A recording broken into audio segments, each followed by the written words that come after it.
Good morning. ഞാനിന്ന് നിങ്ങളുമായിട്ട് share ചെയ്യുന്നത് ബ്ലീഡിംഗ് ഹാർട്ട് എന്ന ഈ നല്ലൊരു സുന്ദരി ചെടിയെക്കുറിച്ചാണ്. നോക്കിയാൽ നമുക്ക് എപ്പോഴും പൂക്കൾ തരുന്ന ഒരു ചെടിയാണ് ഈ ബ്ലീഡിംഗ് ഹാർട്ട്. ബ്ലീഡിംഗ് ഹാർട്ട് എന്ന പേര് പറയാൻ തന്നെ കാരണം ഈ വൈറ്റിൽ റെഡ് ഫ്ലവറാണ്. ഹാർട്ടിൽ നിന്ന് ബ്ലഡ് ഇങ്ങനെ ഫ്ലോ ആകുന്നത് പോലെയാണ് ഇതിൻ്റെ നിൽപ്പ്. കണ്ടോ, നോക്കി, വൈറ്റിൽ റെഡ്. അപ്പം ഇതിൻ്റെ 2 കളറാണ് എൻ്റെ കയ്യിലുള്ളത്. ഞാൻ കാണിക്കാം മറ്റേ കളറും. അപ്പോൾ ഇത് കണ്ടില്ലേ, ഇത് ഇങ്ങനെ ഈ ഒരു കളറാണ്. ഇത് നമുക്ക് ഒരു ക്രീപ്പർ പ്ലാന്റ് ആണ്. നമുക്ക് ക്രീപ്പറായിട്ടും വളർത്താം, അല്ല നമുക്ക് ചട്ടിയിൽ ബുഷായിട്ടും ഈ ചെടിയെ വളർത്തിയെടുക്കാം. നല്ല മനോഹരമായൊരു പ്ലാന്റാണ്. ഇതിൻ്റെ ഫ്ലവർ കാണാൻ നല്ല നല്ല ഭംഗിയാണ്. നമുക്കിതിൻ്റെ തണ്ട് വെച്ച് പെട്ടെന്ന് തൈ പിടിപ്പിക്കാവുന്നതാണ്. തൈ പിടിപ്പിച്ചാൽ അധികം സമയങ്ങളൊന്നും എടുക്കാതെ തന്നെ അത് പൂക്കളാകും എന്നുള്ളതാണ് ഈ ചെടിയുടെ ഒരു പ്രത്യേകത. പിന്നെ വലിയ കെയറിങ് ഒന്നും വേണ്ട. അല്പം ചാണകപ്പൊടി മേൽമണ്ണ് നിറച്ച ഒരു കവറിൽ നട്ടു കൊടുത്താൽ മാത്രം മതി. പിന്നീട് നമുക്ക് പൂക്കാനുള്ള വളം മറ്റു ചെടികൾക്കൊക്കെ കൊടുക്കുന്ന കൂട്ടത്തിൽ ഇതിന് കുറച്ച് കൊടുക്കാം. പൊട്ടാസ്യം അടങ്ങിയ വളം അങ്ങനെയൊക്കെ നമുക്ക് കൊടുക്കാൻ പറ്റും. വലിയ വളങ്ങളൊന്നും കൊടുത്തില്ലെങ്കിൽ പോലും ഇതുപോലെ നമുക്ക് പൂക്കൾ കിട്ടുന്ന ചെടിയാണ്. കണ്ടില്ലേ, നല്ല ഭംഗിയാണ്. അടുത്തൊരു കളറാണ്, കണ്ടോ, പിങ്കിൽ റെഡ് ഫ്ലവർ. ഇതും നല്ല ഭംഗിയാണ്. പിങ്ക് എന്ന് പറയാൻ നമുക്കൊരു കണ്ടോ പർപ്പിൾ കളർ പോലത്തെ ഒരു കളറാണ്. പിങ്കും ഒരു പർപ്പിളും കൂടെ ചേർന്നൊരു കളറെന്ന് പറയാം. നല്ല ഭംഗിയാണ് ഇതിൻ്റെ പൂക്കളും. അപ്പോൾ നമുക്ക് ഇതിന് വലിയ വെയിലൊന്നും വേണ്ട. നമുക്കൊരു മരത്തിൻ്റെ ചുവട്ടിലോ പിന്നെ ചെറിയൊരു പ്രകാശം കിട്ടുന്ന ഏരിയയായി നമ്മളിത് നട്ടു കൊടുത്താൽ മതി. പിന്നെ നല്ല രീതിയിൽ ഇത് പൂക്കളിടും. പിന്നെ നമുക്ക് ഞാൻ പറഞ്ഞല്ലോ, ക്രീപ്പറായിട്ട് നമുക്ക് ഇതിനെ പടർത്തി ആർച്ചിൽ കയറ്റി വിടാം. അങ്ങനെയൊക്കെ നമുക്ക് വളർത്താൻ പറ്റും. പക്ഷെങ്കിൽ നമുക്ക് ചട്ടിയിൽ ബുഷായിട്ട് വളർത്താമെങ്കിലും നല്ല ഭംഗിയാണ്, കൂടുതൽ പൂക്കൾ ഉണ്ടാവുമേ. അപ്പം ഇതിൻ്റെ ഒരു ടിപ്സ് എന്ന് പറയാൻ, നമ്മളിത് വളർന്നു വരുന്ന സമയത്ത് ഇതിൻ്റെ നമുക്ക് ബുഷായിട്ട് വളർത്തണമെങ്കിൽ കണ്ടോ, ഇതുപോലെയുള്ള നാമ്പുകൾ ഇങ്ങനെ വരുമ്പോൾ അതിനെ നുള്ളി കൊടുക്കണം. അപ്പോൾ അവിടുന്ന് വേറെ ശിഖരങ്ങൾ വന്ന് അതിങ്ങനെ പിന്നെ ബുഷായിട്ട് ചെടി ചട്ടി നിറച്ച് വളരും. നമുക്കൊരു വലിയ ചട്ടിയിലൊക്കെ നമുക്ക് ബുഷായിട്ട് വളർത്താൻ പറ്റും. പിന്നെ ഹാങ്ങിങ് പ്ലാന്റ് ഇഷ്ടപ്പെടുന്നവർക്കും വളർത്താൻ പറ്റിയൊരു പ്ലാന്റാണിത്.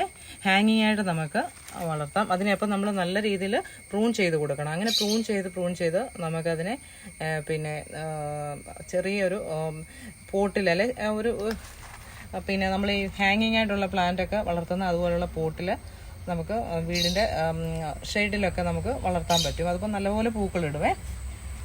ഞാൻ പറഞ്ഞല്ലോ, ഒരുപാട് വെയിലൊന്നും ഇതിന് വേണ്ട. തണലത്തും പൂക്കളിടുന്നൊരു പ്ലാന്റാണിത്.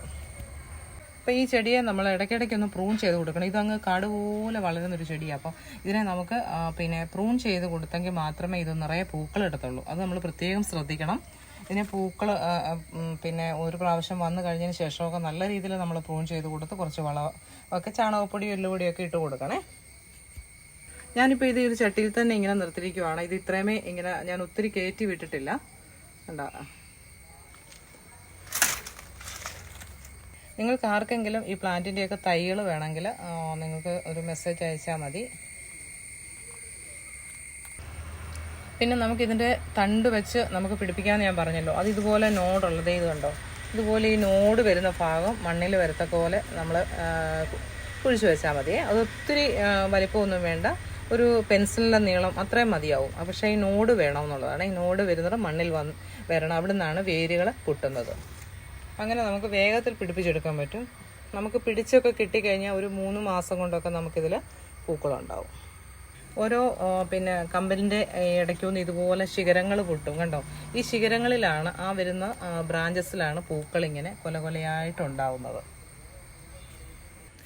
ഈ പ്ലാന്റ് നമുക്ക് നിലത്തും വളർത്താം, അതുപോലെ ചട്ടിയിലും വളർത്താമേ. നിലത്ത് വളർത്തുവാണെങ്കിൽ വളരെ നല്ല പിന്നെ കൂടുതൽ ബ്രാഞ്ചസൊക്കെ വന്ന് നല്ല വലിപ്പത്തിൽ പോവുമേ. അപ്പം നമുക്ക് ഈ പിന്നെ ഫ്ലാറ്റിലൊക്കെ താമസിക്കുന്നവർക്കും വളർത്താൻ പറ്റിയ ഒരു പ്ലാന്റാണ്. ബാൽക്കണിയിലൊക്കെ നമുക്ക് ചട്ടിയിൽ വെച്ച് വളർത്താൻ പറ്റും. ആദ്യം ഇതിന് വൈറ്റ് പിന്നെ മുട്ടുകൾ വരും. അതിന് ശേഷമാണ് ഇതിന് ഇതുപോലെ കണ്ടോ റെഡ് ഫ്ലവർ ഇതിന് നടുക്ക് പ്രത്യക്ഷമാകുന്നത്. വൈറ്റിൽ റെഡ് ഫ്ലവേഴ്സാണ് ഇതിന് കൂടുതൽ അട്രാക്ഷൻ. കണ്ടോ, അപ്പം ഇതുപോലെ നിങ്ങൾക്ക് പിന്നെ വരുന്ന ഈ നാമ്പ് ഉണ്ടല്ലോ, ഇതുപോലെ ഇതിനെ കട്ട് ചെയ്ത് കൊടുത്തു കഴിഞ്ഞാൽ ഇത് വീണ്ടും പിന്നെ ഇവിടുന്ന് കൂടുതൽ ബ്രാഞ്ചസ് വന്നിട്ട് ഇത് ബുഷായിട്ട് നമുക്ക് ഇതിനെ വളർത്താൻ പറ്റുമേ. ഇതിനെ നമ്മൾ കട്ട് ചെയ്ത് കൊടുക്കണം.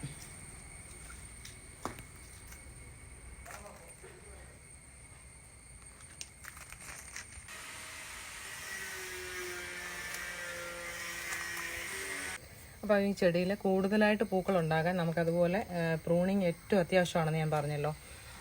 പിന്നെ നമുക്ക് പിന്നെ ഈ മഴ സമയത്ത് നമുക്ക് കെമിക്കലായിട്ടുള്ളതൊന്നും ജൈവവളങ്ങൾ കൊടുക്കാതിരിക്കുക. അതുപോലെ കെമിക്കലായിട്ടുള്ള പൊട്ടാസ്യം അടങ്ങിയ വളങ്ങൾ കൊടുക്കാം. പൊട്ടാസ്യം നമുക്ക് പൊടിയായിട്ട് കിട്ടുമല്ലോ, അത് നമുക്ക് ഇതിന് ചുവട്ടിലിട്ട് കൊടുക്കാം. അതുപോലെ നമുക്ക് ഡാപ്പും കൊടുക്കാമേ.